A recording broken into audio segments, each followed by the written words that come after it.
നച്ചു, ആ അപ്പച്ചി വരുന്നു. നച്ചു അടുക്കളയിൽ നിന്ന് ഹാളിലേക്ക് ധൃതിയിൽ വന്നു. സോഫയിലിരിക്കുന്ന ദീപക്കിനെ കണ്ടതും അവൾ അവിടെ തന്നെ നിന്നു. ഞാൻ ഡ്രസ്സിൻ്റെ അളവ് വാങ്ങാൻ വന്നതായിരുന്നു, ദീപക് എഴുന്നേറ്റ് പറഞ്ഞുകൊണ്ട് അവളുടെ അടുത്തേക്ക് വന്നു. നിങ്ങൾ സംസാരിച്ചിരിക്കൂ, ഞാൻ ചായ എടുക്കാം, സീത പറഞ്ഞുകൊണ്ട് അകത്തേക്ക് നടന്നു. പോകുന്ന പോക്കിൽ സ്ത്രീയെ പിടിച്ചു വലിച്ചു കൊണ്ടുപോയി. അമ്മ, ഇത് എന്താ, ഇവൻ ഇവിടെ തന്നെയാണോ? നിശ്ചയമല്ലേ കഴിഞ്ഞിട്ടുള്ളൂ? സീത കേൾക്കാത്തതുപോലെ അടുക്കളയിലേക്ക് നടന്നു. എന്താ ശ്രീയേട്ട ഇങ്ങനെ പഴഞ്ചനാകുന്നത്? നിശ്ചയം കഴിഞ്ഞാൽ ഔട്ടിങ്ങിന് പോകുന്നവർ പോലുമുണ്ട്. കാവ്യ അങ്ങോട്ട് വന്നുകൊണ്ട് പറഞ്ഞു. അതെ കാവ്യ, ഇതൊരു നാട്ടുംപുറമാണ്, ഇങ്ങനത്തെ പരിപാടികളൊന്നും ഇവിടെ ഇല്ല. ഓ, നിനക്ക് പേപ്പർ മാരേജ് ചെയ്യാൻ പുറത്തുനിന്ന് പെൺകുട്ടിയെ കൊണ്ടുവരാം. പക്ഷേ നച്ചു എൻഗേജ്മെൻറ്റിന് ശേഷമാണ് ചെക്കനുമായി കാണുന്നത്. കാവ്യ, ശ്രീയേട്ട ദേഷ്യപ്പെടുത്തൊന്നും ഞാൻ പറഞ്ഞില്ല. ശ്രീയേട്ടൻ നച്ചുവിൻ്റെ കാര്യത്തിൽ കൺസെപ്റ്റീവാണ്. കാവ്യ, നച്ചു ലോകം കാണാത്ത പെൺകുട്ടിയാ, അവൾ ചെറിയ ചെറിയ കാര്യത്തിൽ പോലും ടെൻഷനാകും. ശ്രീ അസ്വസ്ഥതയോടെ പറഞ്ഞു. എൻ്റെ ശ്രീയേട്ട, സത്യസന്ധമായി പറയൂ, നിങ്ങൾ നച്ചുവിനെ പ്രണയിക്കുന്നു എന്ന്. ശ്രീ ഞെട്ടലോടെ കാവ്യയെ നോക്കി. എന്ത്? ആ ശ്രീയേട്ട, മനസ്സിലുള്ളത് ആരോടെങ്കിലും തുറന്ന് സംസാരിക്ക്, അല്ലാതെ ഇങ്ങനെ നീറിയിട്ട് കാര്യമില്ല. നന്നായി ചിന്തിച്ച് നോക്ക്, കാവ്യ പറഞ്ഞുകൊണ്ട് അവിടെ നിന്നും പോയി. എന്താ നച്ചു, താൻ ഇത്ര ബോറിംഗ് ആണോ? ദീപക് പറഞ്ഞുകൊണ്ട് അവളുടെ കൈ പിടിച്ചു. നച്ചു അവൻ്റെ കൈ പിടിച്ചു മാറ്റി മാറി നിന്നു. വരൂ, ചായ എടുത്തിട്ടുണ്ടാകും പറഞ്ഞുകൊണ്ട് പോകാൻ നിന്ന നച്ചുവിനെ അവൻ വീണ്ടും പിടിച്ചു നിർത്തി. നമ്മൾ കല്യാണം കഴിക്കാൻ തീരുമാനിച്ചതല്ലേ? കയ്യിലൊന്ന് പിടിച്ചപ്പോഴേ ഇങ്ങനെ കരയാൻ, അവൻ പറഞ്ഞുകൊണ്ട് അവൻ്റെ നെഞ്ചിലേക്ക് വലിച്ചിട്ടു. നച്ചു പിടഞ്ഞു മാറി. കയ്യിലെറിഞ്ഞ് അവൻ മുഖത്തേക്ക് എറിഞ്ഞുകൊണ്ട് ഓടിക്കളഞ്ഞു. ഇത് കണ്ടുകൊണ്ടാണ് ശ്രീ അവിടേക്ക് വന്നത്. ദീപക് ഒന്ന് പരുങ്ങി. നിന്റെ കസിൻ സെൻസിറ്റീവാണ് അല്ലേ? ശ്രീ ഒന്നും മിണ്ടാതെ അവിടെ തന്നെ നോക്കി നിന്നു. ദീപക് മോതിരം ടേബിളിൽ വെച്ച് വേഗം പോയി. എന്താ നച്ചു, നീ എന്തിനാ കരയണേ? കാവ്യ നച്ചുവിനെ പിടിച്ചു നിർത്തി അവളുടെ മുഖത്തേക്ക് തന്നെ നോക്കി ചോദിച്ചു. എന്താ നച്ചു, നിനക്ക് എന്നെ വിശ്വാസമില്ലേ? നിനക്ക് വേണ്ടി ഞാൻ ശ്രീയേട്ടനോട് ദേഷ്യപ്പെട്ടു, അറിയോ? ദേഷ്യപ്പെടേ എന്തിന്? ഞാൻ നിന്നെ ദീപക്കിൻ്റെ അടുത്ത് തനിച്ചാക്കി വിട്ടതിന്. നീ വളരെ സെൻസിറ്റീവ് ആണെന്ന് ശ്രീയേട്ടൻ പറഞ്ഞത് ശരി തന്നെയാണ്. ശ്രീയേട്ടൻക്ക് എന്നെ പറ്റി നന്നായി അറിയാം. പിന്നെ എന്തിനാ നച്ചു ഇങ്ങനെ ഒരു എൻഗേജ്മെൻറ്റിൻ്റെ ആവശ്യം? ശ്രീയേട്ടന് നിന്നെയും നിനക്ക് ശ്രീയേട്ടനെയും നന്നായി മനസ്സിലാക്കിയെങ്കിൽ നിങ്ങൾക്ക് രണ്ടാൾക്കും കല്യാണം കഴിച്ചാൽ പോരെ? കാവ്യ, ആ മമ്മി. രാധികയുടെ വിളി വന്നതും കാവ്യ അവിടെ നിന്നും പോയി. നച്ചു കാവ്യയുടെ വാക്കിൽ കുടുങ്ങി നിന്നു. നച്ചു മുത്തശ്ശൻ്റെ റൂമിൽ ഇരിക്കുകയാണ്. മുത്തശ്ശൻ അവളെ തന്നെ നോക്കുന്നുണ്ട്. ആള് വലിയ ചിന്തയിലാണ്. എന്തേ മുത്തശ്ശൻ്റെ കുട്ടിക്ക് ഇത്ര ചിന്തിക്കാൻ? മുത്തശ്ശൻ്റെ ചോദ്യമാണ് അവളെ ചിന്തയിൽ നിന്നും ഉണർത്തിയത്. മോളെ, ദീപക് ഫോൺ വിളിച്ചിട്ട് എന്താ പറഞ്ഞേ? ആ, അല്ലെങ്കിൽ എന്തിനാ കല്യാണത്തിന് മുന്നേ ഇങ്ങനെ ഫോൺ വിളിക്കുന്നത്? നച്ചു മുഖം വീർപ്പിച്ചുകൊണ്ട് പറഞ്ഞു. അതെന്താ, എൻ്റെ കുട്ടിക്ക് ഇഷ്ടമായില്ലേ അവൻ വിളിച്ചത്?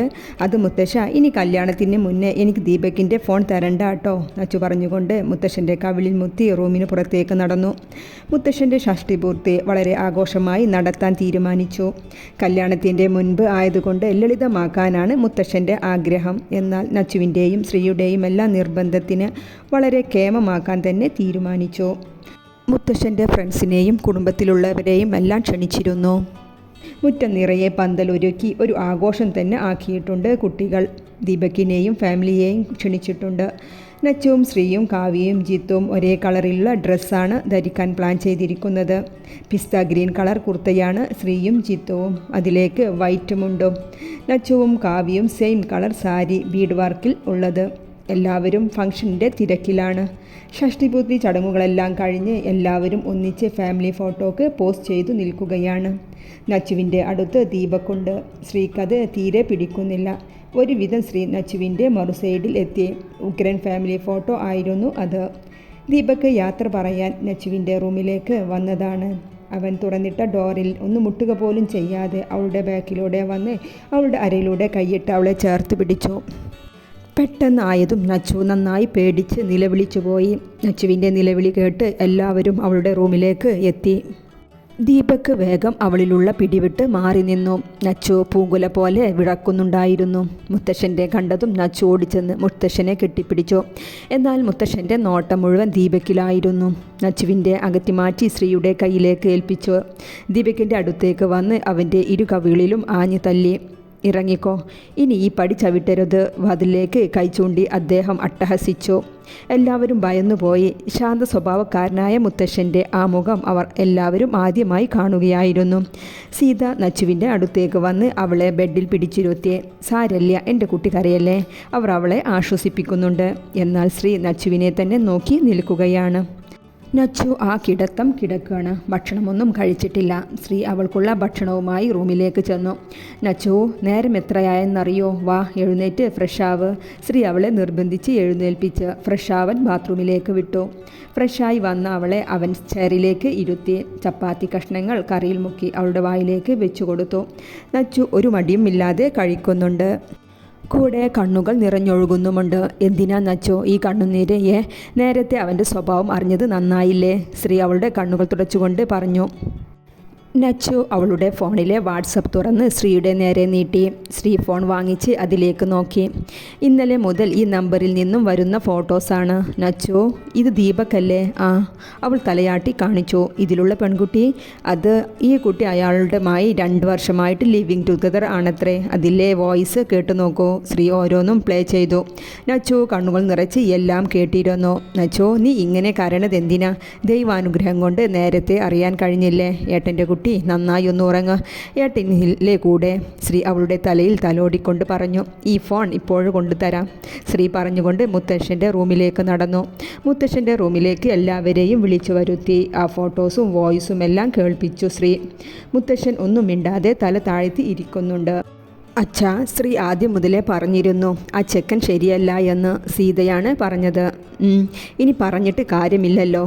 ആ മോതിരം കൊടുത്തയർക്ക്. അവർക്ക് ഈ ബന്ധത്തിന് താല്പര്യമില്ലെന്ന് അവരെ അറിയിക്ക്. മുത്തശ്ശൻ സുദേവിനെ നോക്കിക്കൊണ്ട് പറഞ്ഞു. കല്യാണം മുടങ്ങാന്നൊക്കെ പറഞ്ഞാൽ ഇനി ആ കൊച്ചിന് ആരെങ്കിലും നല്ല ആലോചനയുമായി വരുമോ? വിവാഹത്തിന് താല്പര്യമില്ല എന്ന കാര്യം ദീപകിൻ്റെ വീട്ടുകാരെ കാരണസഹിതം അറിയിച്ചു. അതിനുശേഷമുള്ള ചർച്ചയിലാണ് ശ്രീജയുടെ ഈ സംസാരം. എന്താ ചെറിയമ്മ, വായിൽ തോന്നിയത് വിളിച്ചു പറയുകയാണോ വേണ്ടത്? താലി കെട്ടിയ ശേഷം എത്ര കല്യാണം മുടങ്ങിയിട്ടുണ്ട്? ഇത് അത്രക്കൊന്നും ആയിട്ടില്ലല്ലോ. ശ്രീ ദേഷ്യത്തോടെ പറഞ്ഞുകൊണ്ട് നോക്കിയത് ഇവരുടെ എല്ലാം സംസാരം കേട്ട് വാതിലിൻ്റെ സൈഡിൽ നിൽക്കുന്ന നച്ചുവിനെയാണ്. ശ്രീയെ നോക്കിയത് കണ്ടതും നച്ചു കണ്ണുകൾ തുടച്ച് സ്റ്റെപ്പുകൾ ഓടിക്കയറി. ശ്രീയും അവളുടെ പിന്നാലെ സ്റ്റെപ്പ് ഓടിക്കയറി. നച്ചു ജനലിൻ്റെ അഴികൾ പിടിച്ച് പുറത്തേക്ക് നോക്കി നിൽക്കുകയാണ്. ശ്രീ അവളുടെ അടുത്തേക്ക് വന്നു. നച്ചു അവനെ ഒന്ന് നോക്കിക്കൊണ്ട് ബെഡിലേക്ക് പോയിരുന്നു. എൻ്റെ നച്ചു, ഈ ആലോചന മുടങ്ങിയതിൽ എനിക്ക് പടക്കം പൊട്ടിച്ച് ആഘോഷിക്കാനാണ് തോന്നുന്നത്. അപ്പോഴാ പെണ്ണിൻ്റെ കണ്ണീരും വിഷാദവും. ശ്രീ പറഞ്ഞുകൊണ്ട് അവളുടെ ബെഡിൽ ക്രോസായി കിടന്നു. നച്ചു, അവളൊന്ന് മൂളി. എനിക്കെൻ്റെ മനസ്സ് എത്ര നീറിയെന്നറിയോ ഈ ഒരു ആലോചന കാരണം. ഇപ്പോൾ ഞാൻ അതിൻ്റെ ഉത്തരം കണ്ടെത്തുകയും ചെയ്തു. നച്ചു ഞെട്ടലോടെ അവനെ നോക്കി. ശ്രീ എഴുന്നേറ്റിരുന്ന് നച്ചുവിൻ്റെ കൈകൾ കൂട്ടിപ്പിടിച്ച് അവൻ്റെ നെഞ്ചിലേക്ക് ചേർത്ത് വെച്ചു. നച്ചുട്ടിക്കറിയോ, കുറച്ച് ദിവസമായിട്ട് എനിക്ക് മറ്റൊന്നിനെക്കുറിച്ചും ചിന്തയില്ല. ചിന്ത മുഴുവൻ ഒന്നിനെക്കുറിച്ച് മാത്രമാണ്. അവൻ നച്ചുവിൻ്റെ കണ്ണിലേക്ക് തന്നെ നോക്കിക്കൊണ്ട് പറയുകയാണ്. ഇനി ആർക്കും കൊടുക്കില്ല, എൻ്റേതാണ്, എൻ്റേത് മാത്രം.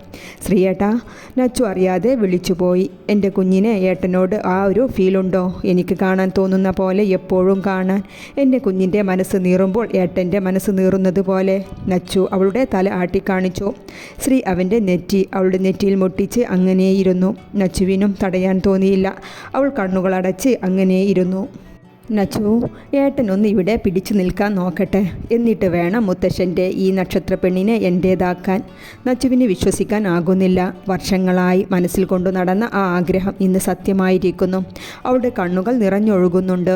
ഇനി ഈ കണ്ണു നിറയരുത്. ശ്രീ കണ്ണുകൾ തുടച്ചു കൊടുത്തുകൊണ്ട് ഗൗരവം നടിച്ചു പറഞ്ഞു. അവൾ തലയാട്ടി പുഞ്ചിരിച്ചു. ഇന്നാലെ എൻ്റെ നച്ചുട്ടി റെഡിയായിക്കോ ഈ ശ്രീദേവിൻ്റെ താലി അണിയാൻ. അവൻ അവളുടെ കവിളിൽ തട്ടിക്കൊണ്ട് പറഞ്ഞു. അപ്പോൾ ഏട്ടൻ്റെ കാനഡയിൽ പോകാനുള്ള സ്വപ്നം? നച്ചുവിൻ്റെ ചോദ്യം വന്നു. അതെ നച്ചുട്ടി, ഏട്ടൻ ഈ അടുത്താ മനസ്സിലാക്കിയത് നച്ചുട്ടിയേക്കാൾ വലിയൊരു സ്വപ്നം ഏട്ടനില്ല എന്ന്. എന്നാൽ എൻ്റെ കുഞ്ഞു വാ, നമ്മൾ അന്ന് ഒരു ദിവസം പോയില്ലേ നൈറ്റ് ഡ്രൈവിന്, അതുപോലെ പോകാം. നന്നായി ഒരുങ്ങിവാ. കാമുകൻ്റെ കൂടെയാ ഇന്നത്തെ ഔട്ടിങ്. അവളുടെ കവിളിൽ വലിച്ചുവിട്ട് ശ്രീ പുറത്തേക്ക് നടന്നു.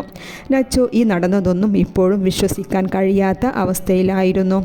നച്ചുവിൻ്റെ മൂഡ് ശരിയാക്കാനാണെന്നും പറഞ്ഞ് ശ്രീ നച്ചുവിനെയും കൊണ്ട് ആ രാത്രി ടൗൺ മുഴുവൻ കറങ്ങി.